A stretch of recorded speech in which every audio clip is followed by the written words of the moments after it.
Pipe cleaner കണ്ടപ്പോഴേ നിങ്ങൾക്ക് മനസ്സിലായിട്ടുണ്ടാവും അല്ലേ?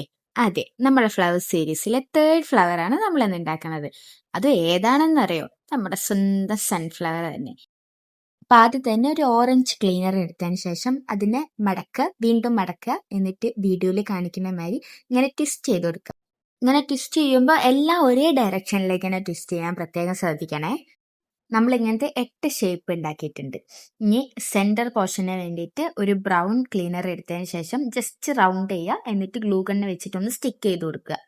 എന്നിട്ട് ആ ബ്രൗൺ ഷേപ്പിന്റെ മേലേക്ക് നമ്മുടെ ഈ പെറ്റൻസിന്റെ സെറ്റ് 4 ഫസ്റ്റ് വെക്കുക. ഒരു റൗണ്ട് ആയി കഴിഞ്ഞാൽ അതിന്റെ മേലെ അടുത്ത 4 ഒരു സെറ്റായിട്ട് റൗണ്ട് ചെയ്ത് വെക്കുക.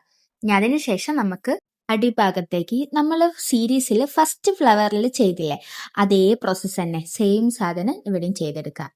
ഈ വീഡിയോ ആദ്യമായിട്ട് കാണുന്നവരാണെങ്കിൽ ചാനലൊന്ന് കയറി നോക്കിയാൽ മതി. ഇനി നമുക്ക് ഉണ്ടാക്കിയെടുത്തത് നമ്മുടെ ഫ്ലവറിന്റെ അടിയിൽ ഗ്ലൂ ഗണ്ണ് വെച്ചിട്ട് ഒന്ന് സ്റ്റിക്ക് ചെയ്ത് കൊടുക്കാം. ഇനി നമുക്ക് ലീഫ് ഉണ്ടാക്കണ്ടേ, അതിന് വേണ്ടിയിട്ട് ഗ്രീൻ പൈപ്പ് ക്ലീനർ കൊണ്ട് വീഡിയോയിൽ കാണിക്കുന്ന മാതിരി ഒരു ലീഫ് ഉണ്ടാക്കിയെടുക്കാം.